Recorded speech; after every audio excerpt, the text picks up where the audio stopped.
Good morning everybody, שפע ברכה והצלחה, שיעור לעילוי נשמת הקדושים והטהורים.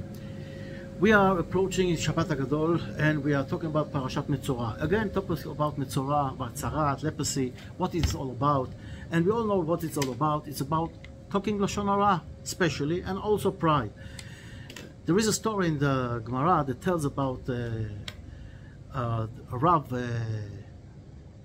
what's his name? I don't remember his name. He was sitting in his house and somebody was shouting out in the street, who wants to buy a life drug? Something ridiculous. Who can sell you a drug for life that's going to give you life? So Rabbi Yanai, that's what his name, called him, come here. He sees Rabbi Yanai, says, no, it's not for you. He says, what do you mean? I want to buy it. I want to buy this drug that gives you life. He opens the book of Tehillim and shows him that what it's written. Mi ha'esh hachafetz chayim, who wants life? Netzor leshoncha me'ra u'sfatecha b'dibar hara. Keep your mouth. Don't speak badly on people. Says Rabbi Yanai, wow, gee, I never knew this. This is a simple thing. Sorry to tell, every stupid guy knows this thing. This is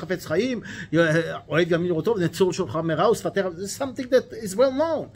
But I saw a beautiful explanation. What Rabbi Yanai found in this guy is he is a rochel. A rochel is the guy, you used to know in old times, there used to come somebody and sell from door to door books, encyclopedias. Today you don't see those things, or even cutlery, whatever. Today everything is on the internet. But then this guy, he called in Hebrew rochel. Rochel is somebody who goes in the street and shouts for his merchandise, come and buy. And normally he's the guy who talks Lashon Hara. Rochel is from the language Olech Rachil, Rechilut. In Hebrew, Rechilut is talking on others. And by the way, if we want to understand it today, maybe let's not talk about the rochel, let's talk about the barber. You know, the barber that you go in the neighborhood and he knows everything.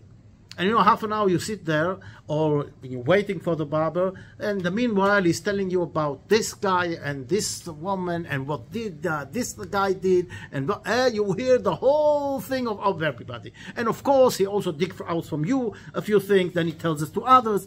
So this guy is a guy that talks a lot, and unfortunately a lot of those talks are things they call Lashon Hara. And says Rabbi Yanai, this guy the rochel, that his job is, let's say he is the one that the Lashon Hara is called on his name, Rechilut. And he, instead of talking Lashon Hara, not only is not talking Lashon Hara, he is teaching others not to talk Lashon Hara. This is an unbelievable thing. That's a chidush. What's the chidush here? The chidush here, that we all know we are surrounded with Lashon Hara. As we said, if we have to take the one who talks Lashon Hara in the Bible time, they took him out of all the camps, that he sit alone by himself and understand what he did wrong, that he separated people, and that's the reason he sits now outside, no connection. Then he starts thinking, oh, what did I do? And then he's cured and he comes back to the camp. Interesting enough to know that if we, no, it's not interesting unfortunately, if we today will put everybody who talks Lashon Hara outside the camp, outside the town, to sit alone, who would stay in town? Think about it. Terrible. Yes, that's the situation, unfortunately. But the chidush here, what Rabbanah tells us, that everybody can. Even if you used to, even if you're involved with people that talk Lashon Hara, you can change it.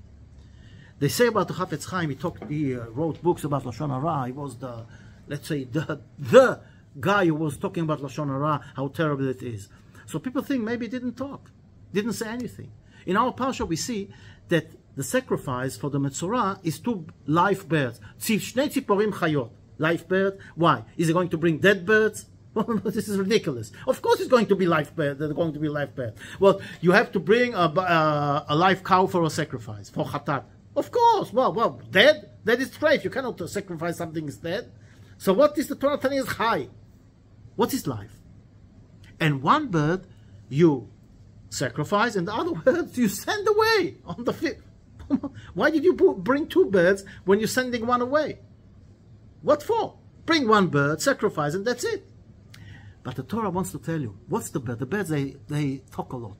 They switch. They are the symbol of talking. So the Torah knew what's going to happen now. Let's say this guy sits outside the camp. He took Lashon Hara, and he realizes how terrible it is. Now he comes back. Is he going to talk or not? What do you think? Maybe he's going to be so afraid of the disease he had just now, so he's going to stop talking. So the Torah says, no. You have to talk. What is the power of the human being? Motar adam minav mayim. What's the difference between us and animals? When God created the man, it says, "Nafach be'apo ruach hayim," and He put in the spirit of life in it. What it says, onkelos, ruach memalela, the power of speech. Power of speech is what makes the difference between us and animals. And we have to use it because that's the tool we got from God. But the Torah says, Lashon Hara, the sacrifice, this bird that is the symbol of Lashon Hara, they kill it. But the Torah tells you there's another bird, and we send it free. Al Mayim Chayim, again life. What is life? Why tzipor chaya? Life is Torah. Life is talking nicely on people. That's real life. And that's what the Torah tells us. The Torah doesn't want us to hold our mouth. Shomer pivul shono, shomer mitzvah. You have to keep your mouth and look that what you take out of your mouth is good things and not bad things. Look around what's happening all around us, unfortunately. And this is what Rabbi Yana is telling us. There is hope. Even if you are deep in it, there is still hope. If the Rochel, the guy who goes around, and he is the chief of Lashon Hara, he can change, and not only change, teaching others not to talk Lashon Hara, so we can also do it. And if you understand the power, everybody likes to hear a good word. We all know it. For example, if you say something bad about something, he's insulted, he doesn't feel good. And how good, nice is it to tell somebody good things? You feel good, and the guy you told something good about him is also feeling good.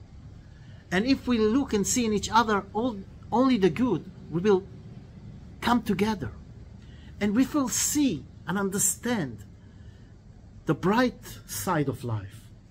Look at the bright side of people. We're going to read, there are people that read in Shabbat HaGadol already, the Agadah. And in the Agadah we all know the story, Maaseh Rabbi Eliezer, Rabbi Yoshua. We have Rabbi Eliezer, Rabbi Yoshua, Rabbi Lazar ben Azariah, Rabbi Akiva, Rabbi Tarfon. Those are great rabbis. And they all together, and look what's said, Shiur mesubim Bnei Brak. They did the Seder night in Bnei Brak. Why in Bnei Brak? Who lives in Bnei Brak? And we all know this, the mitzvah to be with the family together on Yom Tov, not spend the time with the other rabbis and leave your family alone. So these 5 rabbis, they are mentioned a few times in the Gemara. They were the messenger of Am Yisrael when Rome was, after the temple was ruined. They were the messengers that went to the Caesar in Rome to talk with him, to cancel if there was a bad thing on Am Yisrael. And the Gemara says that one of the times they were going to Rome, far away, they already heard the noise of the big town, Rome. So all the 4, Rabbi Eliezer, Rabbi Yoshua, Rabbi Lazar ben Azariah, and Rabbi Tarfon, they started crying. And Rabbi Akiva starting laughing. So he says, why are you laughing? He says, why are you crying? He says, why are you crying? Look, you hear from far away the noise from this big town, Rome. In an hour in Jerusalem, you don't hear anything. It's all in ruins. It's all destroyed. So how can you laugh? Are you stupid or something? He says, what do you mean? If this is what happens to those who disobey God, that go against God, imagine to yourself the reward that we are going to get, that we do what God wills. He didn't say get what he wants. Okay, left it alone. Next time, they were in Jerusalem, and they see a fox coming out of the ruins of the temple, and they start crying. And Rabbi Akiva laughs. He says, why are you crying? What, you don't see why I'm crying? See the ruins of the temple, and a fox is coming out of the ruins. How can you laugh? He says, you know why I laugh? If I see the prophecy, the Shualim il Chuba, there's a prophecy that will come a time that the temple will be destroyed, and they're going to, foxes are going to go inside the temple in the ruins. Here, it's happening. So if this is happening, I know that also the prophecy about the Geulah, the Yiladim v'Zkenim yishu b'sharei Yerushalayim, and kids and elders were going to sit in the gates of Jerusalem, and the kids are going to play. So I'm happy and I'm laughing. I'm seeing that prophecies are coming true. So it means that also the prophecy of the Geulah will come true. Rabbi Akiva is somebody who sees the light in the darkness. He sees the light in the end of the tunnel. Even if it's the worst situation, he sees the good in it. So imagine to ourselves they're coming back from one of those things that they did, like being in Rome. And one excuse says that they were too late to get back to where they lived up north. So Rabbi Akiva was the nearest. He was in Bnei Brak, so they went to Rabbi Akiva. But I like the other explanation. The other explanation says the times are bad. The feeling is terrible. The temple is destroyed. We are ruled by the Romans. How can you celebrate Yetziat Mitzrayim? כל אחד צריך לראות, everybody has to see himself in the night of Leil HaSeder that he's going out of Egypt and be happy. I'm going out from Egypt. He says, how can we be happy in this bad situation? He says, 1 minute. There is a guy with us, Rabbi Akiva. He sees the light in everything. So the best place to do Seder night is where? With him. Then we can rejoice and get to this atmosphere and this feeling of happiness and feel that we are getting out of Egypt. Because we have to understand that at the end of the day, everything is in the head. Everything is the feeling and the understanding that God is with us. Yes, we are going through terrible times. And we all know why we are in this situation. As we talked about Lashon Hara. We have to stop talk Lashon Hara. We have to start, instead of separate people, to put them all together. And the only thing to do is with love. We should love each other and see the good in each other.